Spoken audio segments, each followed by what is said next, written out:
Thank you, and good afternoon to everyone.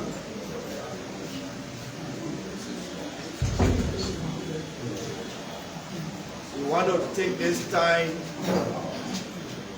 to welcome you all here at the headquarters of the Unity Party. We want to pay a special tribute to our counterparts from the Liberty Party, led by the Secretary General, Mr. Jacob Smith, who has come here to grace this press conference on our invitation. Thank you, Mr. SG. We also like to say thank you to our local county senatorial candidate, Honorable Galaka Kotima, who is also here with us. Executives of the Unity Party, Madam Vice Chair, partisans, members of the Youth Congress. I beg you, let's have our phone either on silent or we call it off. Members of the press, we gathered here to send a very special message to the people of Liberia, to the international community, to the National Elections Commission, and to the government of Liberia. We are in trying times, and the Unity Party is ready to stand up for what is right. So we'll have a press conference, a press statement will be delivered by the national chairman of the party, Mr. Amin Modat, and after which we will entertain 4 questions from the press. I'd like to take this time to welcome the Honorable Chairman, Amin Modat, to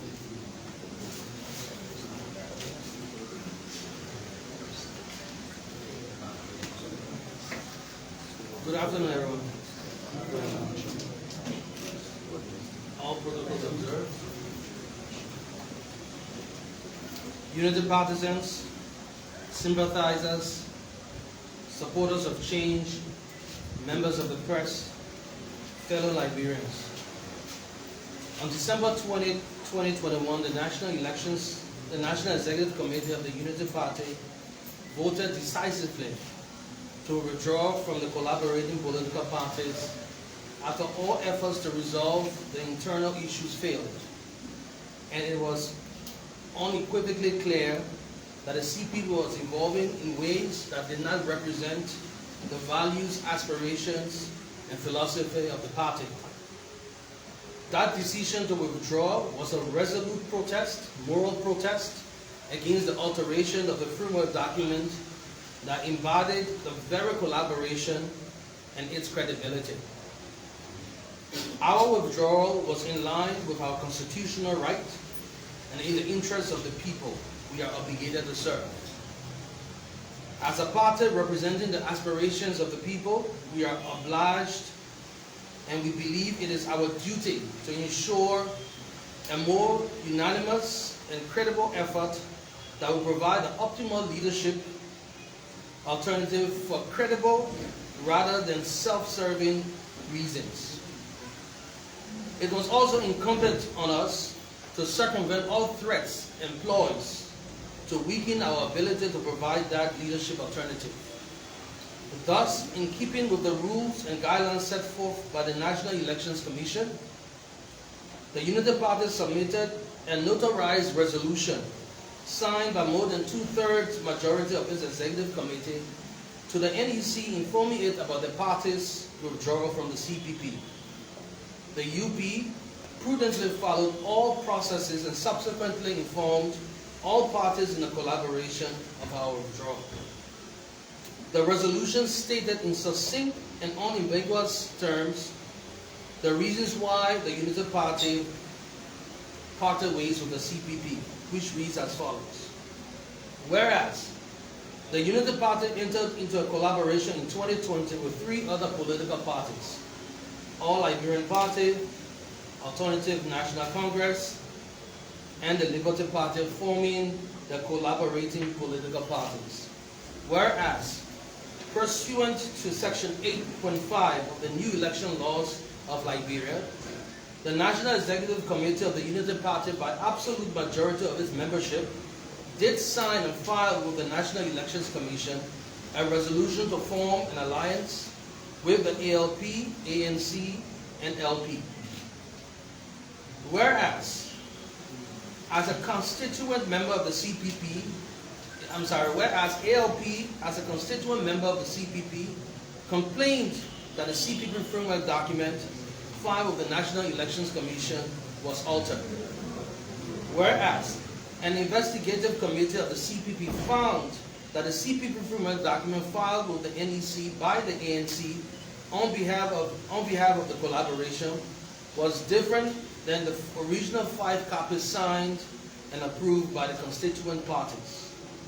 Whereas, all efforts by the 3 constituent parties, ALP, LP, and UP, to get the ANC to acknowledge its fault and settle for a resolution of the problem for the success of the collaboration have failed. Whereas, Unity Party cannot be bound by the framework document filed with the NEC because the party did not sign it and find its authenticity questionable.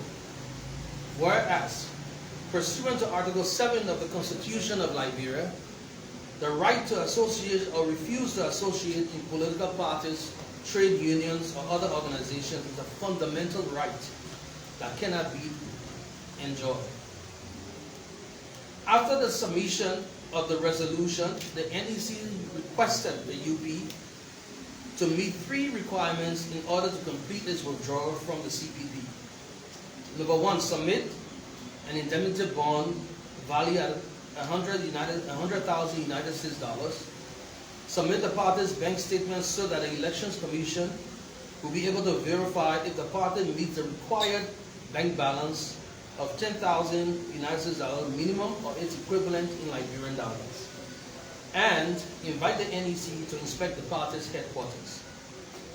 The Unity Party, being a law-abiding institution, fulfilled all of these requirements, and the Election Commission has since been operating with the Unity Party as an independent registered political party under the laws of Liberia.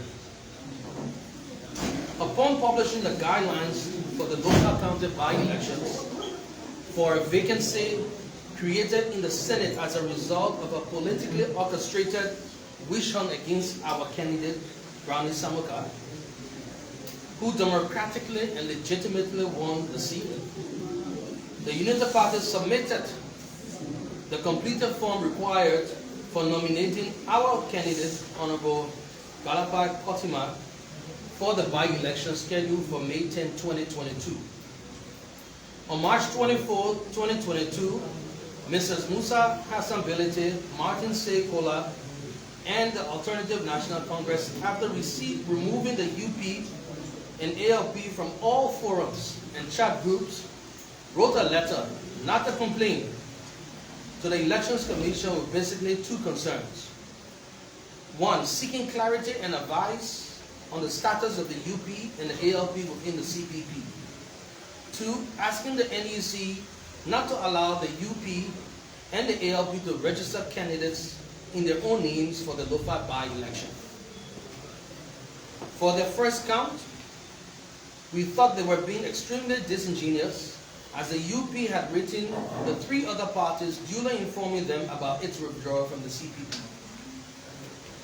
On March 25, 2022, the party received notice of assignment to appear for hearing on March 28, 2022, before Hearing Officer Attorney Fumba Soare of the NEC.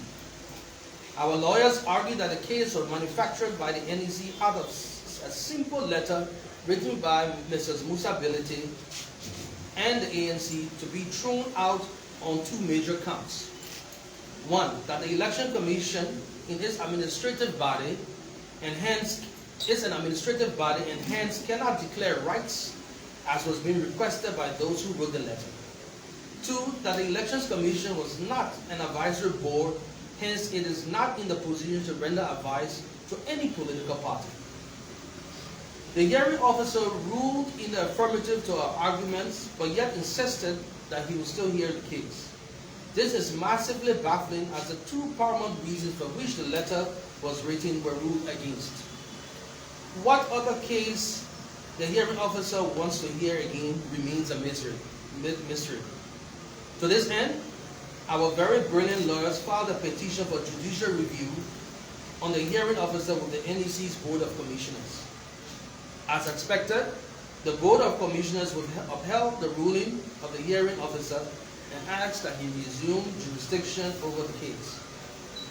What we see is a very clear and scandalous attempt to target and eliminate the Unity Party and its standard bearer, Ambassador Joseph N. Boakai, from the 2023 general and presidential elections.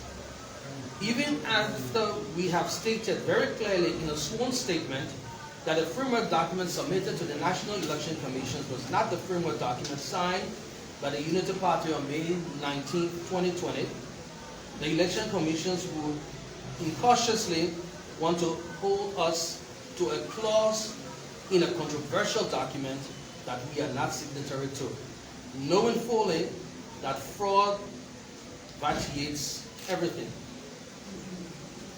So the litmus test to this grand scheme of exclusion of the Unity Party in the 2023 presidential election is the Lofa County senatorial by-elections.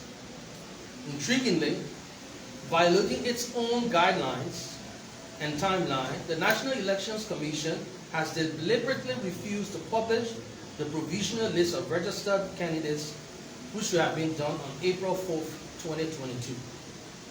The Unity Party wants to make it very explicit and pray that this claims the urgent attention of the government of Liberia, as well as the international communities, specifically the AU, ECOWAS, EU, and the US governments. We were robbed of our senatorial victory in Lofa. The citizens of Lofa were subjugated and denied their suffrage. The UP will no longer sit supinely and allow the rights of the people it represents to be trampled upon by a system marred by duplicity, intolerance, and a clear intent to embroil the democratic process in chaos. We reassure our partisans and sympathizers, no matter how deep and well-planned this grand conspiracy to exclude the Unity Party from the by-election in Lofa and the subsequent elections is, the Unity Party will do everything within the ambit of the law to ensure that we partake in every elections in this country. Even more emphatically, we will field our candidates in the Lofa by-election and the 2023 presidential election under the banner of the Unity Party. The Unity Party represents the aspirations and political will of hundreds of thousands of Liberians. Being denied the opportunity and right again to represent the people of Lofa will be met with stiff political opposition and sustained legal actions. These rights are guaranteed by the Constitution. We wish to thank our legal team for the phenomenal representation and dedication. We also appreciate the loyalty and support our partisans here and in the diaspora. Think Liberia, love Liberia, build Liberia. Thank you.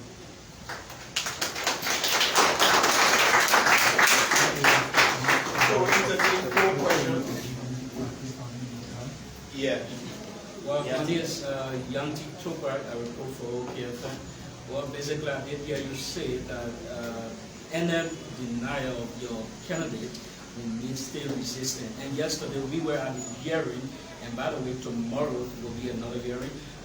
Again, you, from the witness testimony on yesterday, that Madam Wede Power from the Liberty Party, which you said that no, you wrote the National Elections Commission informing them about your withdrawal, but you didn't do same to the other official within the CPP. That's why that matter has been taken to the National Elections Commission. And another thing is, they are also talking about Section 8.52 of the framework document, for which that speak to withdrawal That's why they are holding you back. How prepared are you to put forth your wisdom in debunking some of these claims that have been said by the other party within the CPP? Well, starting from the last question, this is a travesty. We have categorically stated that the framework document that they are purporting that is with the NEC is fraudulent. How can we subscribe to a clause in there? We have copies and we know what we signed. And as we stated before in several interviews and several statements, that the framework document that was submitted to the NEC, clauses and sections were included that weren't in the original document that we signed. So we believe, again, that the basis of the entire case, the premise of the entire case is false.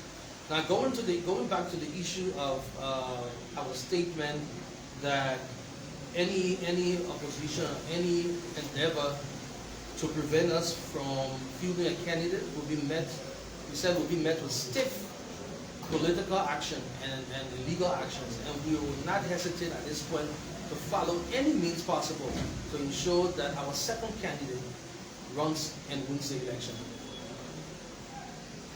Thank you. Anyone else? It will appear like, oh, okay. Okay, so my name is Angel Malema Morris, and I report for Strong FM. So basically, my question has to do with this entire issue with the stability and that of the ANC, because there is no way you can exempt the ANC from this process. So with the attacks and rule value coming from the Bolivi's camp, as a chairman of the United Party, do you regret ever going into a collaboration with this? No, we don't. We believe we are learning a lot from the collaboration, and it is incumbent on us to move forward and put into practical terms the lessons we've learned. And this is why we did not hesitate to pull out at the point we felt that they did not represent our aspirations and philosophy. So henceforth, we are working towards forming more credible collaboration and interaction with alliances with other parties, blocs, and individuals. Yeah. Okay, my name is Thomas Blaswa and I report for Today Liberia.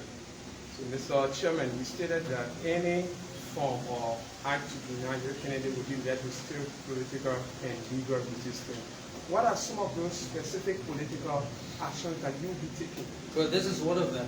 We will not hesitate to expose any chicanery, any attempt to defraud the Unity Party of its legal right. And we'll pursue this with other political actions, public actions, until our issues are addressed. A follow-up to that question, my name is Lincoln Peter, I work for the New Dawn newspaper. And I'm sorry, to add to that, in terms of legal action, we will not hesitate going to the Supreme Court or taking legal action out of the country if it necessitates it. There where I was driving you about the Supreme Court and even going to the airport passport. The government will constantly have a disrespect in the airport passport, judging from Kabila and Jarina issues, and looking at the cases at the Supreme Court where it takes longer time for the Supreme Court to hear cases. Do you think within that stipulated time frame will your candidate be fair? Because your fear here now, this will probably prevent Joseph Nomabwaka in the future of contesting. Let me make it categorically clear again.